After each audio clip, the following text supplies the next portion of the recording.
12.12 사태는 박 대통령 시해 사건 관련 정승화 육군참모총장 혐의 조사 과정이다. 즉, 박 대통령 시해 사건과 관련하여 정승화 총장의 혐의 사실을 조사하기 위한 연행 과정에서 야기된 우발적 충돌 사건이다. 따라서 12.12 사태 원인 제공자는 정승화 육군참모총장 자신 한 사람이며 시해 사건 관련 혐의가 없었으면 그 조사를 위한 연행 과정이 있을 수도 없다. 가장 우선해야 할 사안은 대통령 시해 사건과 관련한 정승화 육군참모총장의 혐의 사실이며 연행 과정에서 야기된 충돌과 병력 통원 문제는 부차적인 사항이다. 특히 정승화 육군참모총장의 혐의 사실은 첫째로 대통령 시해 사건 전후 4시간여 동안 살해범 김재규와 같이 한 행적 은폐며 그 결과 국방부 장관은 물론 국무위원 전원이 이러한 사실을 모른 채 계엄사령관으로 임명되고, 둘째로 계엄사령관으로 임명된 후 혐의 조사를 위한 연행전까지의 불투명한 행적이다. 혐의 하나, 대통령 시해 사건 전후 4시간여 동안 살해범 김재규와 같이 한 정승화 총장의 행적 은폐와 국무위원 전원이 모른 채 계엄사령관으로 임명, 살해범 김재규의 초청으로 박 대통령 시해 현장 바로 옆에서 식사하며 대기. 10월 26일 16시 15분경 당일 김재규로부터 전화로 저녁 식사 초청을 받아 18시 35분경 공정동 안가 별채 대통령 만찬 장소와 50m 거리에 도착하여 김정섭 중앙정보부 차장보로부터 김재규가 대통령과 만찬 중임을 전해 듣고 대기 중 19시 10분경 김재규가 와이셔츠 차림으로 와서 대통령과의 만찬을 빨리 끝내고 합석하겠으니 기다려달라고 당부하여 김정섭과 같이 식사하며 대기하고 있었다. 김재규는 정승화 총장을 궁정동 안가에 부른 이유에 대해서 박 대통령을 시해한 후 정승화를 대동, 비상계엄을 선포토록 하고 예비사단을 서울로 진주시켜 정부 주요 시설을 장악해 하여 정승화에게 주어지는 계엄사령관의 권한을 이용하여 빠른 시간 내에 혁명위원회를 구성하여 혁명을 성공시키려는 생각에서 한 것이라고 말하였다. 시해 당일 정승화 총장 대기 장소와 대통령 만찬 장소는 50m 정도 거리이며 김재규가 와이셔츠 차림으로 왔다 가는 가까운 거리였다. 김재규는 곧바로 2층 집무실로 가서 준비된 권총을 가지고 만찬장으로 갔음. 범행 총성 수십 발에 대한 평생을 총성과 더불어 생활해온 육군 참모총장의 감각. 19시 40분경 김재규가 대통령 시해를 위해 총을 쏘는 것을 신호로 그의 부하들이 근접 및 주변에 있던 경호 요원을 사살하고 만일에 대비하여 확인 사살하기까지 3, 4분에 걸쳐 수십 발의 총성이 울렸다. 총장은 박 대통령 시해 당일 대통령 만찬 장소가 실제로 50m 거리 청와대 경내인 줄 알았다고 했으며 김재규가 만찬장에서 대통령을 시해하기 위해 쏜 수십 발의 총성을 수 킬로미터 떨어진 자하문 쪽 청와대 외곽 경비초소의 5인 사격 내지 경고 사격으로 생각하고 그 총성을 가볍게 생각하여 별 신경도 쓰지 않았으며 같이 식사하던 김정섭 중앙정보부 차장보에게 무슨 일인지 알아보라는 정도의 이야기만 하였다고 자서전에서 변명하고 있으나 평생을 총소리와 더불어 생활해온 육군 참모총장의 판단이라고 어느 누가 이해할 수 있겠는가. 더구나 김재규가 와이셔츠 바람으로 왔다 간 거리에서 대통령과 만찬하고 있다는 것을 알고 있지 않은가. 총장의 위기의식과 문제의식이 그렇게도 아니하거나 없었던가. 범행 직후 정승화 총장에게 달려간 김재규와 동승하여 현장 이탈. 19시 43분경, 즉 수십 발의 총성이 울린 3, 4분 후에 김재규가 상의도 없이 구두도 신지 않은 채 피 묻은 와이셔츠 차림에 권총을 허리춤에 꽂고 총장이 대기하던 곳으로 허겁지겁 달려와 물을 벌컥벌컥 마시면서 총장 큰일 났습니다. 차를 타고 가면서 이야기합시다. 라고 하자 정승화 총장은 이 모습을 보고 위급한 사태가 발생한 것으로 생각했고 김재규가 만찬장에서 도망쳐 나온 것이 틀림없다고 생각했다라고 생각하며 살해범 김재규와 함께 그의 차를 타고 궁정동 시해 현장을 빠져나갔다. 정승화 총장은 위급한 사태가 발생한 것으로 생각했으면서도 아무 판단 없이 허겁지겁 김재규와 함께 차를 타고 현장 이탈에만 급급했다. 대통령 서거사실 인지와 동시에 기회주의자로 변신. 시해 현장을 빠져나와 중앙정보부로 향하던 차 속에서 무슨 일이냐는 총장의 물음에 김재규는 엄지손가락을 축혀 올렸다가 내리면서 이분이 돌아가셨다고 말하여 대통령 서거 사실을 알렸다. 그리고 김재규는 총장에게 큰일입니다. 김일성이가 알면 휴전선이 문제이고 국내는 유혈 사태가 발생될까 우려됩니다. 보안을 유지하고 빨리 계엄을 선포해야 합니다. 계엄을 선포했을 때 어느 부대가 출동할 수 있겠습니까? 국가의 장래가 정 총장의 어깨에 달려 있습니다. 라고 말했다. 이와 같이 대통령 서거 사실 그리고 국가의 장래가 정 총장의 어깨에 달려 있다는 말에 현혹되어 이미 기회주의자로 변신하였다. 이어서 정승화 총장은 김재규에게 내가 계엄을 선포하고 군을 지휘해야 하니 육군 본부로 가는 것이 좋겠다고 하며 6번으로 갈 것을 제의 6번 지하 벙커에 김재규와 함께 도착하였다. 그러나 계엄 선포는 대통령이 국무회의 의결을 거쳐야 하는 것, 총장이 미리 계엄 선포 준비를 한다는 것은 어불성설이다. 6번 도착 후 보안 유지와 병력 동원 등 살해범 김재규의 내란 행위에 동조. 20시 05분경 정승화 총장은 김재규와 함께 육군본부 벙커에 도착.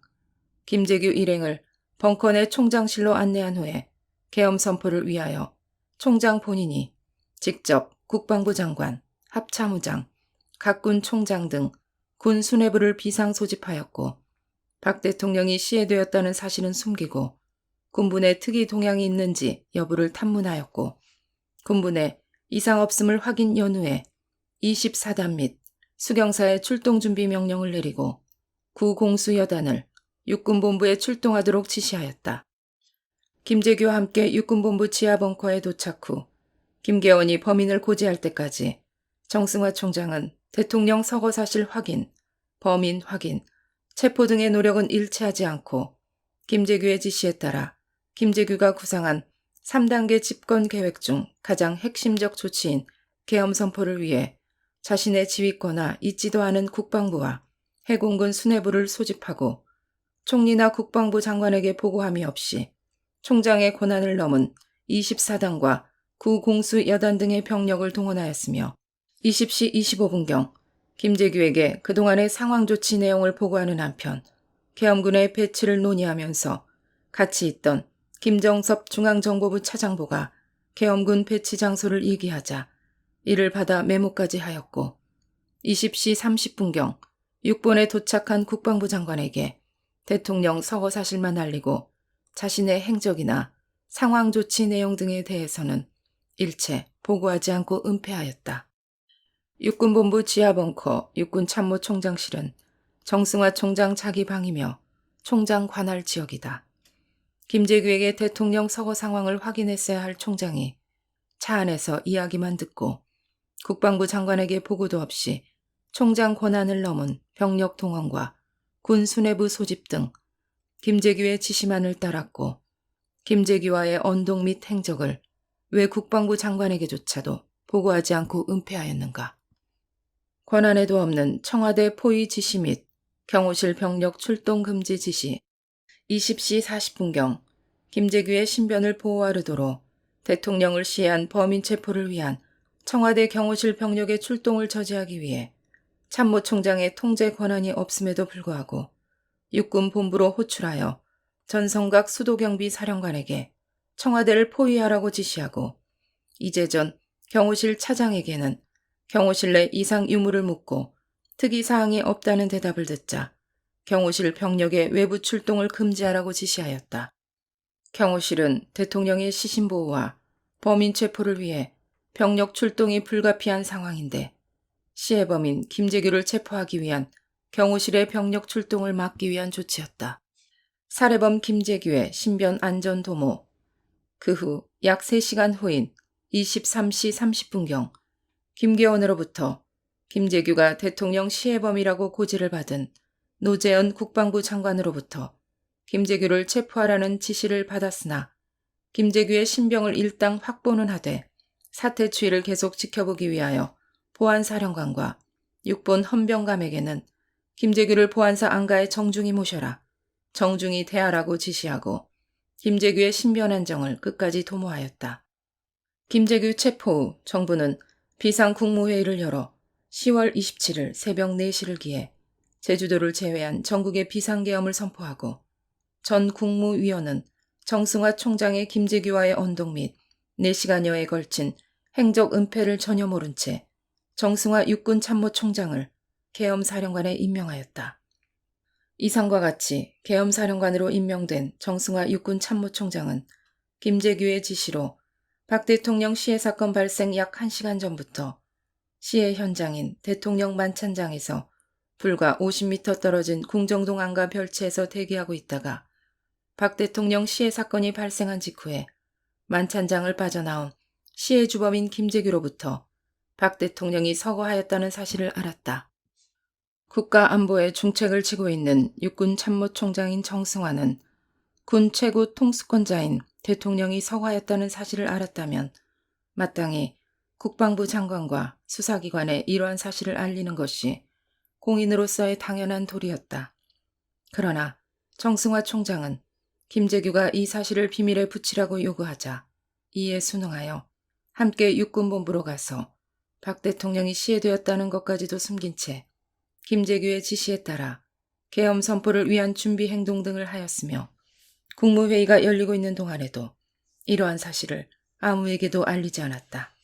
따라서 국무회의에서 계엄 선포와 계엄사령관 임명 문제가 논의되는 시점에 있어서는 최규하 대통령 권한 대행을 비롯한 어느 국무위원도 이러한 사실을 알지 못하고 있었던 것이다.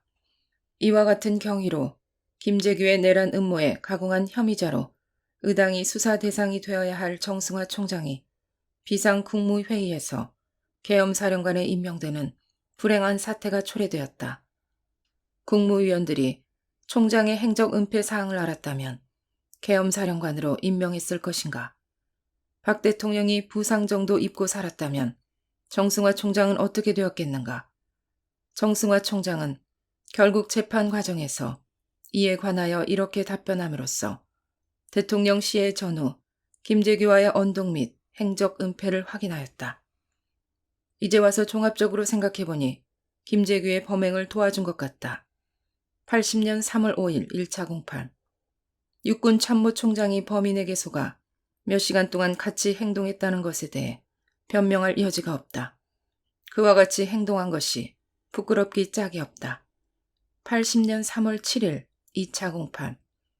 장관에게 자세한 사항을 보고했어야 한다고 생각한다. 지금 생각하니 적절한 보고 못한 게 불찰이다. 80년 3월 7일 2차 공판. 정승화 육군 참모총장은 평생을 총소리와 더불어 생활해온 군인이다. 50m 거리에서 수십 발의 총성, 그것도 와이셔츠 바람에 왔다 갔다 할 수 있는 거리의 대통령 만찬 장소.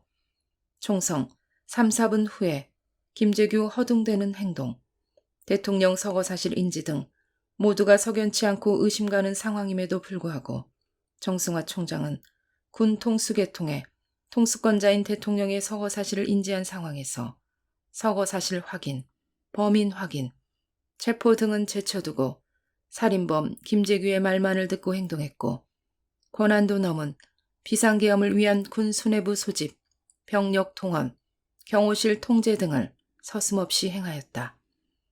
대통령 시해범 김재규와 사전 공모했든지 이용을 당했든지 대통령 서거라는 손가락질 하나에 유혹되어 기회주의적 행동으로 변신했든지 간에 총장으로서 살해범 김재규와 함께 대통령 시해 전후 4시간여 동안 행한 언동과 행적을 은폐한 사실은 혐의를 받아 마땅하며 정승화 육군 참모총장 자신의 오욕일 뿐 아니라 군의 명예를 저버리고 국민을 배반한 행위였다. 혐의 2. 정승화 총장이 계엄사령관에 임명된 후로부터 혐의조사 연행 전까지의 불투명한 행적. 시의 행위 참여 변명 및 진술 내용 임의 수정. 정승화 총장은 김재규와의 언동 및 행적 은폐로 인한 불안을 잠재우기 위해서 계엄사령관 임명을 호기로 삼아 군의 정치적 중립을 위한다는 명분으로 총장 자신이 주도하여 대통령 시해 사건 바로 다음 날인 79년 10월 28일 노재현 국방부 장관으로 하여금 3군 총장이 배석한 가운데 난데없이 분위기에도 맞지 않는 군의 정치 불관여 성명을 발표토록 하여 박 대통령 시해 사건 이후 정치적 사회적 분위기에 동조하고 아첨하기 시작하였다. 이어 정승화 총장은 그 다음 날인 79년 10월 28일 합수부에 11.6 사건과 관련한 진술을 자청했는 바 궁정동에 갔던 경위를 나 자신이 작성하는 것보다 정식 조사를 받을 테니 유능한 수사관을 집무실로 보내시오 해서 79년 10월 29일 저녁 사무실에서 조사를 받기로 작정하였다. 고 자서전에 자랑삼아 이야기하고 있다. 그러나 이 조사를 불과 몇 시간 앞두고 총장은 군 주요 지휘관을 초청한 오찬에서 김재규의 살해 의도 전혀 몰랐다. 김재규가 정복으로 나를 유인하려 했으나 육본으로 데려왔고 체포도 내가 지시했다고 사건 당일 행적을 변명하기 시작하였다. 군 주요 지휘관을 상대로 위와 같은 변명을 한 직후 정승화 총장은 합수부에 참고인 신문 형식의 진술을 하였다. 진술 내용 중 본인에게 혐의가 돌아오고 의혹을 살만한 불리한 내용을 삭제 또는 수정토록 했는데 삭제된 주요 내용은 궁정동 안가를 떠나 6번으로 오는 차 중에서 김재규와 계엄 선포와 24단 동원 문제를 이야기했다. 김재규와 교분이 있었다. 11.6 사건 이전에 김재규와 만나 김영삼 씨가 민주당 총재로 당선된 배경에 대하여 대화를 나누었다는 것 등이었다. 정승화 총장은 김재규와의 행적 은폐의 양심적 부담을 계엄사령관 직위를 이용하여 벗어나려고 안간힘을 씀으로써 떳떳하지 못한 행위를 스스로 자행할 수밖에 없었다. 정승화 육군 참모총장에 대한 국민적 의혹의 증폭. 79년 11월 6일 합수본부장은 당시까지의 수사 결과를 종합하여 11.6 내란 사건에는 군부 또는 여타 세력의 조직적 관련이나 외세의 조종이 개입된 사실이 없다는 요지의 사건 전모를 발표하면서 그동안 수사 보완을 위해 공개하지 않고 있던 11.6 내란 사건 당일 정승화 총장의 행적을 공표하였다. 이 발표로 육군 참모총장이 김재규의 지시로 대통령 시해 현장 부근에 있었다는 것을 소문으로만 듣다가 처음으로 확인하게 된 일반 국민들은 커다란 충격에 휩싸였으며 총장의 혐의 유무를 수사하지 않는 정부와 합수부의 태도에 의혹을 제기하기 시작하였고 합수부는 정승화 총장의 혐의 내용에 대한 은밀한 내사를 계속 진행하였다. 정승화 육군 참모총장의 내란 공모에 대한 김재규의 자백. 79년 11월 8일 김재규는 3단계 혁명 계획을 자백했는 바 그 내용은 1단계로 정승화 육군 참모총장을 대통령 시해 현장 부근의 유인, 대기케 하여 동인을 시해 사건의 관여자로 만듦으로써 군이 혁명에 참여하도록 상황을 조성하고 2단계로 정승화 육군 참모총장으로 하여금 군 주도하에 계엄을 선포하도록 하고 이어 24단 등 군부대를 서울로 진주시켜 중요 군사시설을 일시에 장악하며 3단계로 국가 기능의 장악과 사회 안정이 이루어지면 혁명위원회를 발족시켜 김재규가 의장이 되고 부의장은 국무총리가 하며 위원장은 정승화와 상의하여 정승화 총장 또는 노재현 장관을 임명한다는 것이었다. 이러한 혁명 계획에 대해 김재규는 그 출발이 순조로웠다고 진술하였는 바 우선 박 대통령의 시에도 본인이 구상한 대로 적은 인원으로 무난히 성공이 되었고 대기시켜 놓았던 정승화 총장을 이용하여 군 수뇌부와 강요들을 국방부로 유인하는 것도 계획대로 잘 되었으며 김계원 비서실장과 정승화 총장도 본인이 박 대통령을 시해한 사실을 은폐해 줌으로써 국방부에서 국무회의를 열어 비상계엄을 선포하는 데까지는 잘 되었다. 그런데 김계원 비서실장의 배신으로 실패하고 말았다고 함으로써 정승화 총장이 김재규의 집권 구상에 순순히 따라주었음을 시인했다. 그리고 김재규는 자신이 체포된 뒤에 정승화 총장이 동조한 사실을 숨겼던 연유를 정승화 총장을 계획적으로 이용하였다는 것이 드러나면 그의 신변이 위험하게 될 것을 우려했기 때문이었다고 그 배경을 설명하였다. 이러한 모든 정황은 정승화 총장이 김재규 내란 음모의 2단계 계획까지 도와준 것을 확인하고 있다. 김재규와 정승화 총장의 군맥 형성 및 범인 비호. 79년 11월 13일 합수부가 김재규 사건을 6본 계엄 보통 군법회의로 송치함에 따라 김재규 사건이 계엄사령관, 군법회의 관할관, 통제하에 이관되자 정승화 총장은 지금까지의 군 주요 기관을 상대로 한 소극적인 자기 변명 태도에서 군 수뇌부와 수도권 주변 부대 지휘관을 총장의 계열 인사로 교체하는 등 적극적인 입장으로 바뀌기 시작하였다.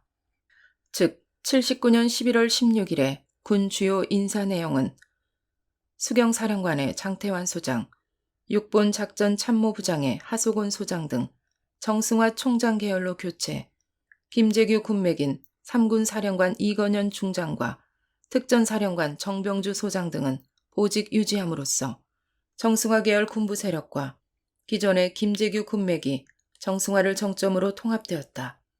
수경사 설치령 개정 검토 지시, 경호실장 통제하의 수경사를 육군 참모총장 지휘 통제하로, 경호실 기능 및 조직 개편 착수, 준장급을 경호실장에 임명 등 이와 같이 때를 같이하여 김재규 역시 79년 11월 17일 군검찰 신문 때부터 태도를 바꾸어 박 대통령 시해 사건을 정당화하고 미화하는 진술을 하기 시작하였는 바, 김재규는 박 대통령 살해 동기를 유신체제의 부당성과 부작용에 대해 잘 알고 있었으므로 이를 철폐해야 한다고 생각했는데 순리적인 방법으로는 안 되고 물리적인 방법으로 해야 하며 유신체제는 강한 체제였으므로 박 대통령을 살해하는 수밖에 없었다고 했다.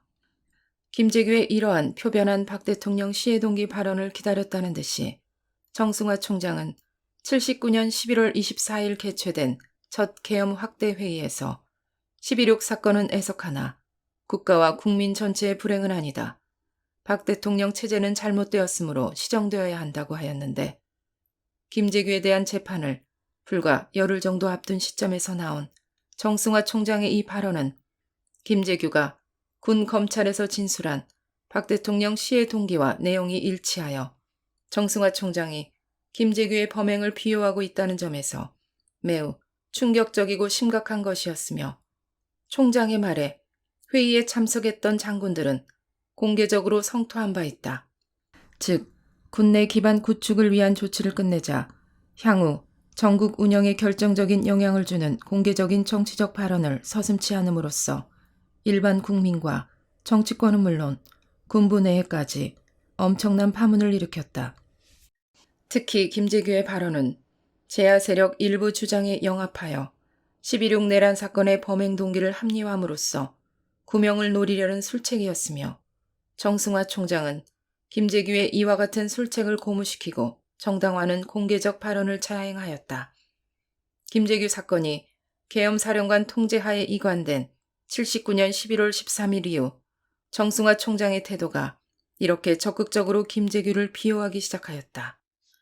계엄사령관의 직분을 이용한 정치 관여와 석연치 않은 정치 행보. 정승화 총장은 79년 10월 27일 군의 정치 불관여 선언에도 불구하고 실제로는 계엄사령관이라는 직분을 이용하여 전국 현안에 대해 결정적인 영향력을 행사하였다. 즉, 대통령 권한 대행의 과도기적 통치체제하에 있던 당시의 정부와 정치권은 향후의 전국 향배가 어떻게 될 것인가, 과연 누가 새 대통령으로 선출될 것인가가 초미의 관심사였는데 정승화 총장은 자서전을 통해 최규하 대통령을 옹립하고 김종필 공화당 총재에 대통령 출마를 저지시켰다고 스스로 이야기하고 있다. 정승화 총장의 이러한 정치 관여는 79년 11월 26일에서 27일 언론사 중진들을 초청한 간담회 석상에서 김대중 씨는 사상적으로 불투명한 사람이고 김영삼 씨는 무능한 사람이며 김종필 씨는 부패한 사람이므로 새 시대의 정치 지도자가 될 수 없다. 만일 이런 사람들이 대통령이 된다면 군은 쿠데타를 일으켜서라도 이를 막을 것이다 라고 공개적으로 이야기하고 나섰다. 정승화 총장의 발언은 계엄 사령관인 정승화가 향후 전국 운영에 대해서 어떤 정치적 의도를 가지고 있는 것이 아닌가 하는 의혹을 촉발하는 계기가 되었다. 이는 이미 최규하 대통령 옹립, 김종필 공화당 총재의 대통령 출마 저지 등의 정치 행위가 전제된 상태였기 때문에 더욱 민감했다. 그런데 정승화 총장의 이 삼김 비토 발언 역시 공교롭게도 11월 17일 군 검찰 조사에서 진술한 살해범 김재규의 주장을 그대로 대변한 것이어서 국민들에게 또다시 충격을 주었는데, 즉 김재규는 박 대통령을 살해한 후에 전국 혼란을 수습할 수 있는 지도자로서 김종필 씨는 부정부패에 관련이 있어 부적합하고 김대중 씨는 사상적인 하자가 있어 곤란하며 김영삼 씨는 역량을 높이 평가할 수 없어 적임자가 아니다 라고 한 것과 똑같은 내용이었다. 왜 정승화 육군참모총장 겸 계엄사령관이 김재규의 대변인으로 돌변하였던가. 최규하 대통령 권한대행에 대한 조사 실시. 79년 12월 1일 정승화 총장은 군 검찰관 전창열 중령에게 12.6 사건과 관련하여 최규하 대통령 권한대행에게 의혹이 있어서는 안 되니 사실관계를 철저히 규명하라는 명분을 내세워 군 검찰관 전창열 중령에게 조사할 것을 지시 12월 1일에 전창열 검찰관의 주도로 최규하 대통령 권한대행에 대한 참고인 신문을 하였다. 그러나 정승화 총장은 자신이 임의적으로 지시하여 행한 최규하 대통령 권한대행에 대한 조사마저도 마치 합수본부장이 단독으로 행한 것처럼 그 책임을 전가하였다. 육군참모총장의 대통령 조사는 어떤 절차를 밟아야 하는가? 마음대로 하는가? 대통령의 존재를 인정한 것인가? 이재전 경호실 차장을 불기소 처리토록 압력 행사. 경호실 지휘 통제권이 없는 정승화 총장의 경호실 병력 외부 출동 금지 지시를 받고 대통령 유고 상황에 대한 용태 확인이나 시신 경계나 경호실 비상조치 등 필요한 경호 대책을 소홀히 함으로써 결과적으로 김재규의 내란 행위를 지원하는 소행을 자행한 이재전 경호실 차장의 직무유기죄 구속사안에 대해 정승화 총장은 군 검찰에 이재전 경호실 차장을 불기속 처리토록 압력을 가하여 결국 79년 12월 5일 기소 각하 처리함으로써 수사를 혼동케 하였다. 합수본부장 교체 시도. 정승화 총장은 총장 스스로의 정치적 행보로 막후 영향력을 증대하여 과도정부를 출범시킨 단계까지 왔다는 판단하에 이제 남은 장애 요소인 총장에게 쏠리는 혐의와 의혹의 원천을 없애기 위해 합수본부장을 교체하고자 하는 데까지 이르렀다. 즉 79년 12월 6일 통일주체 국민회의에서 최규하 대통령이 선출된 직후인 12월 9일 정승화 총장은 노재용 국방부 장관에게 골프 도중 합수본부장의 교체를 건의하였으나 거부당한 바 있다. 살해범 김재규의 변호사 김정두를 통한 정승화 총장의 혐의 회피. 79년 12월 10일 김재규 3차 공판 시에는 김정두 변호사가 김재규 규명 움직임과 정승화 총장의 행적을 옹호하고 미화시키는 모두 발언을 하였는 바, 그 내용은 여기 있는 재판관들은 과연 계엄 사령관의 뜻을 알고 이 재판을 진행시키고 있는가? 검찰관의 뜻은 전 군과 나아가 관할관인 계엄 사령관의 그것과 같다고 생각되고 검찰관의 모든 행동은 계엄 사령관의 그것이라고 생각된다. 이 재판을 공개하여 국민에게 궁금했던 것을 알려줌으로써 국민들 간에 떠도는 불신감과 유언비어를 막을 수 있다. 가까운 예로 시해 사건 당시 계엄 사령관과 김재규 간의 모종관계 여부에 대해 억측이 구구했다. 그러나 이 법정에서 김 피고인이 단독으로 한 일이며 사령관과 아무 관계가 없다고 밝힘으로써 세간의 유언비어는 그야말로 유언비어에 불과하였다는 것이 밝혀지지 않았는가 하는 것이었다. 그러나 김정두 변호사는 자신의 이 발언에 대해 훗날 동료 변호사에게 공판 전날 군 고위층 한 사람이 찾아와 그런 발언을 부탁한 바 있다고 증언한 바 있음을 조갑재 월간조선 부장은 확인하고 있다. 정승화 총장은 대통령 시해 전후에 김재규와의 언동 및 행적을 국방부 장관 등에 보고치 않고 은폐하는 동안 숨을 죽이고 간을 조이고 있다가 이러한 모든 과정이 내각의 전 국무위원이 속아 계엄사령관으로 임명되자 날개단 듯 그 직위를 이용하여 행동하기 시작하였으며 특히 79년 11월 3일 김재규 사건이 참모총장 즉 계엄사령관 관할 하에 들어오자 모든 보고를 받으면서 자기 방호, 범인 비호, 정치 관여 등 국민 모두를 혼동케 하는 불투명한 행위를 저지르고 말았다. 대통령이 시해된 경황에 바로 다음 날 난데없이 국민들도 어리둥절하게 시간도 맞지 않은 군의 정치 불관여라는 정치권의 아첨하는 말을 하게 되는 데는 총장 자신의 행적 은폐에 대한 부담을 계엄사령관이라는 직위를 이용 면탈해 보고자 하는 허둥대밀 수밖에 없다. 자술서의 불리한 사항을 수정하는 자신 없는 행동에다 정승화 총장의 내란 공모에 대한 김재규의 자백으로 불리하게 되면서 군 수뇌부와 수도권 주변 부대 지휘관을 총장 계열 인사로 교체하며 적극적인 입장으로 변모하여 유신체제 부당성과 삼김 비토 발언 등 김재규의 발언을 대변하게 이르렀다. 더구나 최규하 대통령 권한대행에게 보고도 없이 대통령 권한대행이 의혹이 있어서는 안 된다는 명분으로 군 검찰관을 시켜 조사케 하는 대통령 실체를 저버리는 행위를 자행하고 급기야는 김재규의 변호사를 시켜 총장 자신의 혐의를 회피케 하는 발언을 법정에서 하게 하는 행위 등은 행적 은폐 사실과 더불어 더욱 혐의를 짓게 하는 일련의 행위였다. 즉 대통령 시해 사건 전후 4시간여 동안 김재규와의 언동 및 행적을 은폐한 사실과 직속 상관인 국방부 장관은 물론 국무위원이 아무도 모른 채 계엄사령관으로 임명됨을 기화로 행한 혐의 사항은 정승화 육군 참모총장으로서는 씻을 수 없는 군의 명예를 저버리고 군 선후배와 국민을 우롱한 처사였음을 확인시켜주고 있고 대통령 시해 사건 관련 정승화 육군 참모총장의 혐의 사실은 더욱 확실해진 것이다.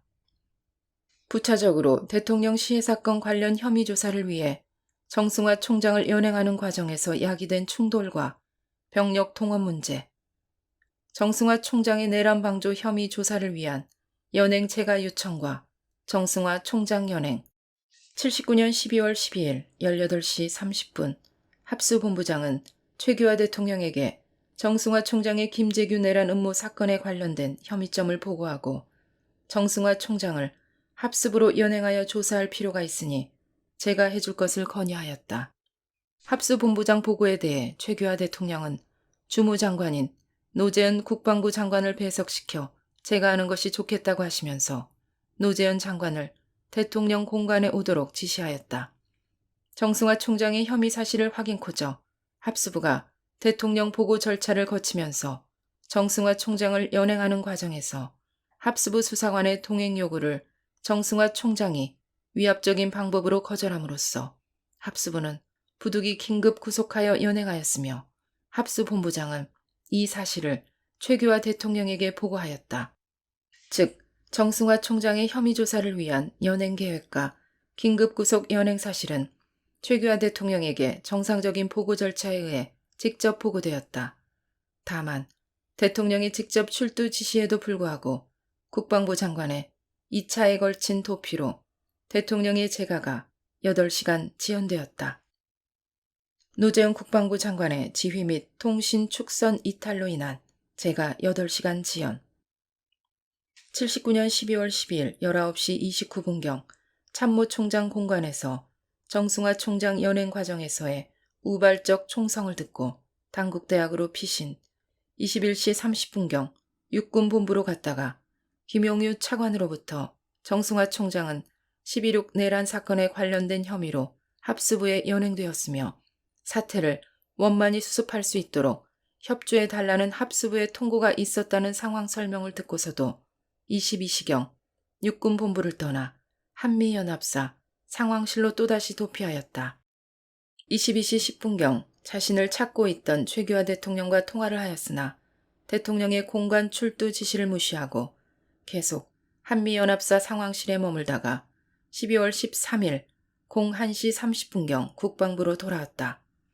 노재현 국방부 장관의 대통령 공관 출두가 계속 지연되자 12월 13일 02시 30분경 신원학 총리와 이희성 중앙정보부장 서리는 최규하 대통령의 지시에 따라 노재현 장관을 찾기 위해 국방부로 가서 군의 방송과 병력을 동원, 소재를 확인, 03시 50분경 장관실로 되돌아왔다. 04시경 노재현 국방부 장관은 국방부를 출발, 합수부에 들러 합수본부장의 보고를 받고 대통령 제가문서에 서명한 후 04시 30분경 대통령 공관에 가서 정승화 총장 연행에 대하여 본부장의 건의대로 제가해줄 것을 대통령에게 건의하였으며 신현학 국무총리 배석하에 대통령은 제가하였다. 이러한 상황 처리 과정에서 노재현 국방부 장관이 지휘 및 통신 축선상을 이탈하지 않았더라면 대통령 결재가 8시간이나 지연될 이유가 없었다. 만일 북괴가 남침을 시작 전 후방 게릴라 부대가 국방부 장관 공관 부근에서 총 몇 방 쏘면 국방부 장관은 지휘 통신 축선상을 이탈할 것인가? 또다시 반복하고 싶지 않은 우리 군 모두의 수치라고 생각된다. 무슨 말로도 변명할수록 우리 모두의 책임과 창피를 면할 수는 없는 것이다. 30경비단 회동 합수본부장은 유학성 국방부 군수차관보, 차기원, 수도군단장, 황영시, 1군단장, 노태우 구사단장, 박준병 24단장, 박희도 1공수여단장, 최세창 3공수여단장, 장기호 5공수여단장 등 8명의 장성을 정승화 연행일인 12월 12일 18시 30분경 30경비단장실로 초청하였다. 백운택 장군은 12일 저녁에 우연히 합수부를 방문했다가 30경비단 모임에 합류.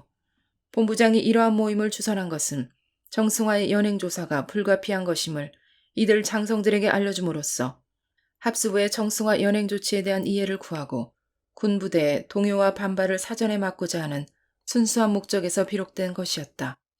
연행에 필요한 모든 준비는 합수본부에서 하는 것은 당연하며 30경비단에 모인 장성들은 평소 정승화 총장과 장태환 수경사령관, 정병주 특전사령관과 격이 없는 대화가 가능한 사람들이었으며 정승화 총장의 합수부 동향 감시를 고려 합수본부장은 회동 장소를 30경비단으로 선택한 것이다.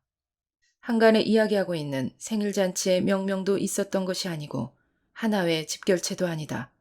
그리고 이들이 30경비단에 도착 시까지 정승화 총장 연행 사실에 대해서 아는 사람은 노태우, 사단장 한 사람 이외에는 아무도 모르는 상태였으며 초청받은 사람이 누구인지에 대해서도 상호간에는 알지 못하는 상태였다. 하극상, 군사반란, 쿠데타, 군권 찬탈이라는 말잔치. 사전계획이니 하나회가 주도한 반란이니 하극상이니 쿠데타니 하는 정황은 있을 수도 없는 상황이다. 합수부가 혐의 사실 확인을 위해 대통령에게 보고하여 총장을 연행하는 것이 하극상인가? 총장 한 사람 연행이 군권 찬탈을 목적으로 한 반란인가? 병력 동원 계획도 없는 쿠데타가 있을 수 있는가? 국방부 장관은 후일에 참모총장 연행은 하극상, 병력 동원은 군사반란, 종합적으로 쿠데타라고 이야기하고 있으나 정승화 육군 참모총장의 박 대통령 시해 사건 관련 혐의는 무엇이고 정승화 총장에게 속아서 국방부 장관을 비롯한 국무위원이 계엄사령관으로 임명한 것은 무엇이며 대통령 결재 8시간 지연의 책임은 누구에게 있으며 상황 파악 부재, 지휘조치 무능, 통수체제 무시 등은 무엇으로 설명할 것인가? 군의 명예 실추는 무엇으로 보상하며 이러한 총체적 원인 제공은 누가 했으며 이러한 모두는 정승화 육군 참모총장 한 사람의 기회주의적 행동에 기인한 것이다. 정승화 육군 참모총장 연행 과정에서 야기된 충돌 사건 이후 병력 동원. 대통령 시해 사건 관련 정승화 참모총장을 합수부에 연행하는 과정에서 야기된 충돌 상황을 보고받은 윤성민 참모차장은 12월 12일 20시 10분부로 진돗개 하나를 발령하고 신촌 만찬에 참석했던 장태한 수경사령관, 정병주 특전사령관, 김진기 헌병감이 부대로 복귀한 상태였다. 12월 12일 20시 30분경 육군본부 보안부대장은 윤성민 참모차장에게 정승화 총장의 연행 배경과 총장 공관 총격 사태의 진상을 알렸으며 사태의 오인으로 인한 병력을 출동하지 말도록 지휘, 조언하였다. 그러나 진돗개 하나는 그대로 유지하였고 예하부대에 이러한 사실을 통보하지 않았다. 그리고 윤성민 차장은 육군 참모총장의 부재 시 직무를 대리하고 있는 입장이었으며 합수부로부터 정승화 총장이 11.6 내란 사건에 관련된 혐의자로서 연행되었고 최규하 대통령에게도 사전 보고가 되었다는 것을 공식적으로 통보받고 있었다. 장태환 수경사령관, 정병주 특전사령관은 정승화 총장의 연행은 불법 납치라고 주장하면서 총장을 구출하기 위한 불법적인 병력 출동을 기도할 때 윤성민 참모차장은 이를 저지한 바 없었다. 오늘날까지도 자신들은 병력 동원을 자제했는데 합수부 측에서 일방적 선제 병력 동원을 하였다고 군사반란이니 쿠데타니 터무니없는 주장을 하고 있다.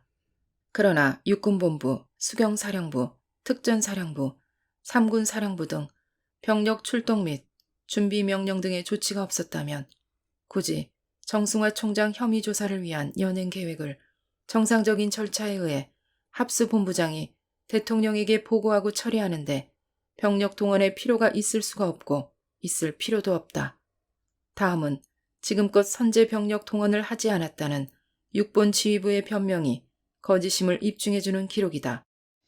하나, 당시 하소곤 육군본부 작전참모부장의 월간중앙 94년 8월호 인터뷰 내용에는 오후 8시 30분쯤으로 기억되는데 구공수여단을 육군본부로 이동시키라는 명령이 내려졌습니다. 물론 총장이 유고인 관계로 윤성민 참모차장을 비롯한 육본 순회들이 협의하에 내려진 결정입니다. 윤성민 차장이 정병주 특전사령관에게 그런 전화를 걸어 그러한 명령을 내렸고 나도 정병주 사령관에게 빨리 구공수를 6번에 배치, 6번을 방어토록 하라고 말했다. 그러나 이 시간에는 합수본부장은 대통령 재가를 기다리고 있었고 국방부 장관을 찾고 있던 시간이었다. 그리고 하소곤 6본 작전참모부장은 수경사에 도착하자마자 오후 10시 30분경 의정부 인근에 주둔한 26사단의 배정도, 소장과 청평 쪽에 주둔한 수도기계화 사단의 손길남 소장에게 전화를 걸어 출동준비 태세를 갖추고 있으라고 당부했다고 기록되고 있다. 둘, 손길남 수도기계화 사단장의 월간조선 95년 9월호 인터뷰 내용에는 오후 8시 45분쯤 장태환 수도경비 사령관으로부터 전화가 왔다. 손 장군이요? 예, 그렇습니다. 차규원, 유학성, 황영씨가 34단에 모여서 날 오라고 하는데 내가 이놈의 새끼들 쏘아 죽일 테니 출동 준비하시오. 손 장군, 정신 차리시오. 그게 무슨 말입니까? 하니 장태환 사령관은 내가 바쁘니 그렇게만 우선 알고 계시오. 라며 전화를 끊었다고 했다. 셋, 윤성민 참모차장의 월간조선 95년 9월호 인터뷰 내용에는 12월 13일 00시 10분경 유학성, 차규원 장군의 항의를 받고 육군 본부의 지시에 의해 출동 중이던 구 공수여단의 복귀를 지시, 결정적인 패인을 초래한 데 대해 그는 그 지시는 자신이 혼자 결정한 것이 아니라고 말했다. 노재영 국방부 장관, 김종환 합참의장, 이희성 중앙정보부장 설이 모두 전화를 걸어와 구 공수여단 출동을 말렸다. 당시로는 유혈 충돌을 피하자는 의견이 지배적이었다. 구 공수여단이 신사협정에 따라 회군하는 사이 박희도 준장이 이끄는 1공수여단 병력은 행주대교를 넘어 육본과 국방부가 있는 삼각지를 향하고 있었다는 것이다. 이는 1공수여단이 출동하기 전에 이미 9공수여단은 출동해 있었다는 사실을 확인해주고 있다. 넷, 월간조선 95년 9월호에 의하면 12월 12일 20시 50분 윤성민 참모차장과 이건영 3군 사령관 통화에는 정승화 총장의 대통령 시해 사건 관련 혐의 조사 관계를 윤성민 참모차장은 보안사령관으로부터 직접 들어서 알고 있었음을 확인해주고 있다. 그래서 아마 총장님을 납치해갔다 이렇게 됐는데 그것이 아니고 이제 약간 확인을 해보니까 그 안가 사건 때문에 한번 조사하려고 한 것이 이렇게 됐다. 그런 얘기입니다. 그래서 조금 더 기다려봐야 사건 내용을 알겠습니다. 그렇더라도 총장님이 어떻게? 그래서 내가 말이오. 지금 모든 부대들은 부대 이동에 대해서는 내가 직접 허가하기 전에는 동원하지 말아라. 그리고 검문소에다 전부 지시를 해가지고 총장님을 싣고 가는 게 있으면 붙들어라. 그렇게 지금 지시를 헌병한테 해놨는데 총장님은 어디가 있느냐? 그러니까 보안사령관이 안전하게 보호하고 있다. 보안사령관이 그래요? 예, 나하고 통화했습니다. 지금? 네. 이러한 모든 과정에서 정승화 육군 참모총장 연행 배경을 합수본부 및 합수본부장으로부터 윤성민 차장은 통보받아 상황을 알고 있었음에도 불구하고 합수부에서는 대통령 결재를 기다리고 있는 순간에 육본 측이 무모하게 선제 병력을 통환한 사실이 이미 확인되고 있었으며 계속 추가적으로 확인되고 있다. 그리고 그 후 육군본부, 장태환 수경사령관, 이건영 3군 사령관, 노재현 국방부 장관, 김종환 합참의장, 이희성 중앙정보부장 서리 등에 의해 병력 출동, 출동 준비, 출동 금지, 출동 병력 철수 등 지휘체제 문란과 지휘 혼란이 야기되었다.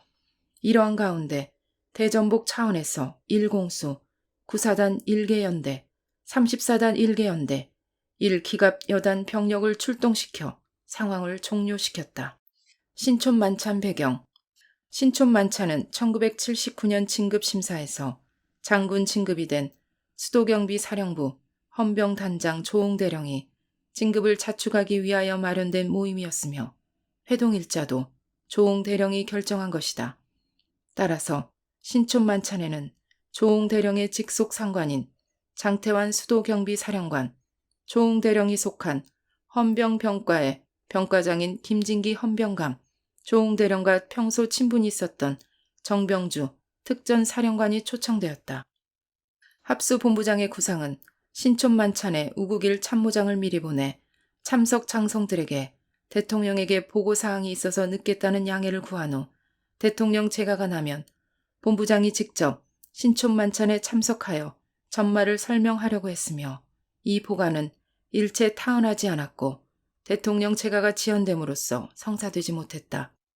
고소인들은 신촌만찬 참석 장성을 연금시키려 했다는 주장을 하지만 부대와 교신도 하고 행동을 자유로이 하여 부대를 지휘하기까지 하였다. 연금시키려 했다면 그 자리에서 행동의 자유를 억압하는 별단의 조치를 왜 취하지 않았겠는가. 국방부 장관, 육본 수뇌부, 수경사령관의 상황 파악 부족 및 대통령 직보체제 무시로 지휘체제 문란과 지휘 혼란. 하나, 국방부 장관의 지휘 및 통신 축선 이탈. 둘, 합수부로부터 정승화 총장 연행에 관한 사항을 통보받고도 육본 지휘부는 우왕좌왕, 상황 판단 부족. 셋, 국방부 장관, 참모총장 유고시, 참모차장, 수경사령관은 대통령에게 직접 보고하는 지휘체제를 무시하고 일체 보고도 없이 일방적으로 불법 행동. 넷, 지휘통신체제 완비된 육군본부를 버리고 수경사로 육본 지휘부를 이동함에 따른 지휘 혼선. 이상과 같이 정승화 총장의 혐의 사실을 조사하기 위한 연행 등 사건 보고를 정상적인 절차에 의해 합수본부장은 대통령에게 보고하면서 정승화 총장 연행 과정에서 연행 거부에 따르는 긴급 구속 조치한 사항이다. 국방부 장관의 지휘 및 통신 축선 이탈로 대통령 결재가 8시간 지연되는 동안 정승화 총장 연행에 관한 사항을 합수부로부터 통보받은 육본 지휘부의 상황 처리 미비와 판단 없는 선제 병력 동원, 그리고 수경사령관의 무모한 상황 판단에 따른 돌출 행동과 특정 지역 포격 명령 등 혼란이 야기되었다.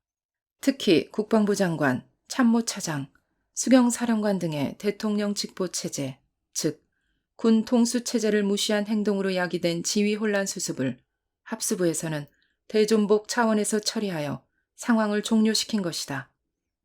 대통령 시해 사건 관련 정승화 육군 참모총장 혐의, 즉 정승화 총장 한 사람의 기회주의적 행동이 12.12 사태의 원인이며 전부이다. 부차적으로 연행 과정에서 야기된 충돌과 병력 동원, 지휘체제 문란 사항도 혐의 그 자체에서 기인한 것이다. 특히 장태환 장군의 부친 별세나 자제로 인한 아픔 또한 총장의 원인 제공에 있으나 이것은 인간적인 면에서 모두가 영원히 위로해야 할 것이다.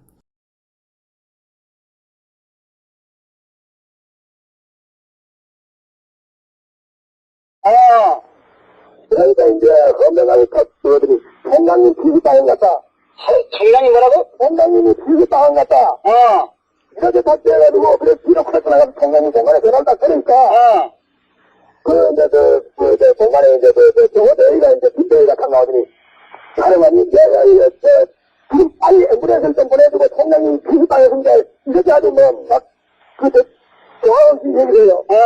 알았다 이러고 뒤에 전화를 끄고 바로 거기서 칼 몰고 부대에 들어오면서 바로 이제 부대 출동생을 가져놓고 그 다음에 바로 AGC하고 이제 전력을 총장 공간으로 우선 급발시켰죠.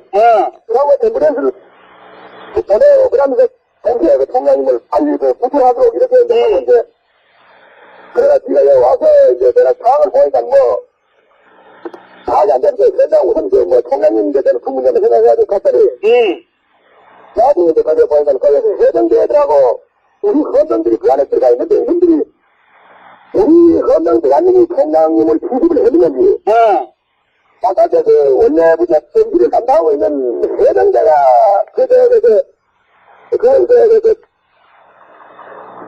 총장을 수습을 했는지 그건 모르겠는데 아무튼 해병대가 우리 헌병을 그 안에 한 50명 있는 걸 딱 포인해가지고 마이크로 보여서 안 내보내고 있어요. 우리 헌병이 왜 나오고 있어요?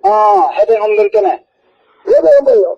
우리가 보니까 그 육군 총장 공간에서 통처리가 났기 때문에 자기네들은 무조건 하고 이거 안 내보낸다 이거죠.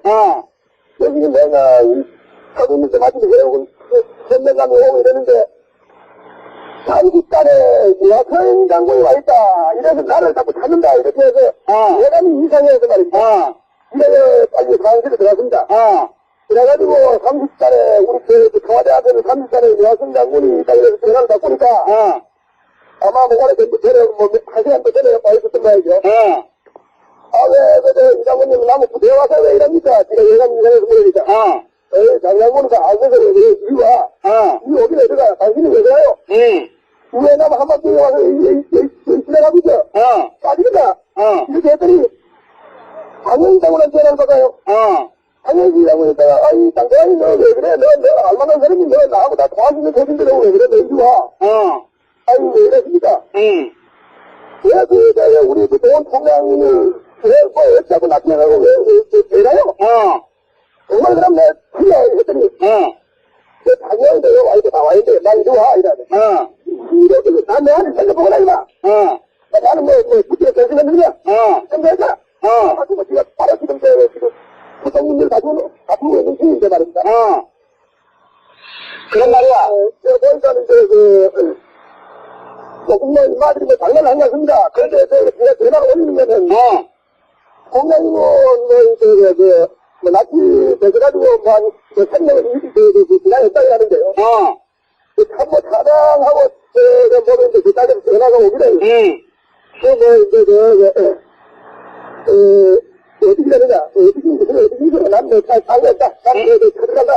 한 따위로 다시 있다. 그러면서 장난식이 무슨 여유가 있으니까 하여튼 장난하는 놈하고 좀 장난 하셔가지고 그때는 나쁜 놈 생각하는 사장이 그런 짓을 같은 거 장난하는 거 해주시고 또 내부는 내가 하겠습니다. 이렇게 해서 정정부 장관한테 제가 전화를 드렸습니다. 그 아까 우리가 빠져 왔는데 이 말이 장난하는 건데 당사하고 나하고 게임 빠져가는데 그렇지. 아니 그 때문에 장난하는 해서 내가 당사에 무슨 일 하냐? 무슨 소리도 들리다 이렇게 되어 있습니다. 근데 저 정병이 자기 부대 돌아가 있나? 자기 부대들은 다 당하고 있어요. 장대 반대 장학돼 있지?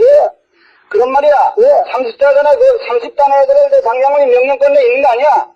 그런데 저게는 지금 지가 자극을 안 하는지요. 그래서 지금 저 몽땅 다 모여 있는 게 아닌데 말입니다. 그렇지. 우리도 그거 모이신 게 아닙니까? 그러잖아. 그런데 지가 그 단장한테 전화를 해가지고 응.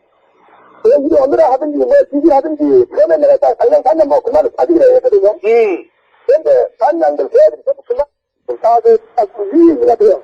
근데 현재는 말이야. 예. 다른 우리가 30이나 33이나 부대동원에 대해서 내가 전부 다 각각 지휘관한테 얘기해서 내 명령을 출동하지 말라고 내 지시는 해놔 있어요.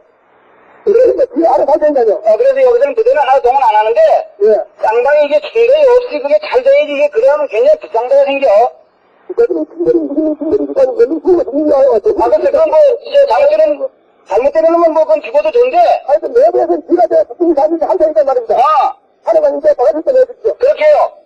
우리 다시 법제에 사령관님 이게 뭐 좀 불순한 장난이 있는 것 같아. 이거 완전히 장난이에요. 그나도 그 대도하고 말이 모르세 이 내가 제 장난이 돼요. 그러면 여기다 보니까 그 단장도에 몇 놈들이 그 사진 감추고 있는데요. 그나한테 전부 가정에다 공략을 해야 되는 거야. 그 부대장들 대장 다 부대장들 다 있고 사무들 다 있고 부기관들 다 있고 지가 완전히 나가고 전부 전타고 뭐 전부가 다 나가고 있습니다. 알겠어요. 컴퓨터는 그 하나 빼놔두고요. 근데 그 조금 저 육군 상황실에 말이야. 예. 거기 지금 지휘부가 아마 합참이잖아. 모두 장관님이나 모두 계실 거 아닌가? 그래 국방 강원 대시고요. 하고 전화 보내는 거죠. 그다음에 외압사 보좌관하고 그다음에 이제 공성민장관하고 보냈습니다. 그런데 지가 이제 그 공을 얘기했습니다. 지가 이제 당연히 보좌해서 그다음에 강원도 마감사라. 하여튼 뭐 지금 내가 아직 부대 출동 준비가 안 된다서 그런데 뭐 지금 내가 뭐 당연히 명령도 다 필요한데 난 내가 지금 그러다 확실하게 해놓고 앞으로도 근데 세게 명령해야 된다. 지가 알아서 할 수 있어. 공성도 다 지가 되겠어. 말입니다. 그래서 하여튼 이게 뭐야 굉장히 부스란 장난이 있어. 큰일이야. 아니면 내 전부 그만한 명령을 지가 알아서 할 수 있단 말입니다. 이랬다가 이거 저 북한한테 큰일 나요. 그다음에 사령관님께서 막아줬다고 해주십시오. 알겠어요. 내가 알아서 못하게 사는 명령이 제대로 가르치기로 했는데 다 해도 되죠. 하여튼 근데 다 수습을 좀 빨리 좀 하도록 좀 해. 예. 이게 굉장히 불안한 사태야. 알겠습니다. 오케이. 예. 전화 줘 고마워요. 예. 예.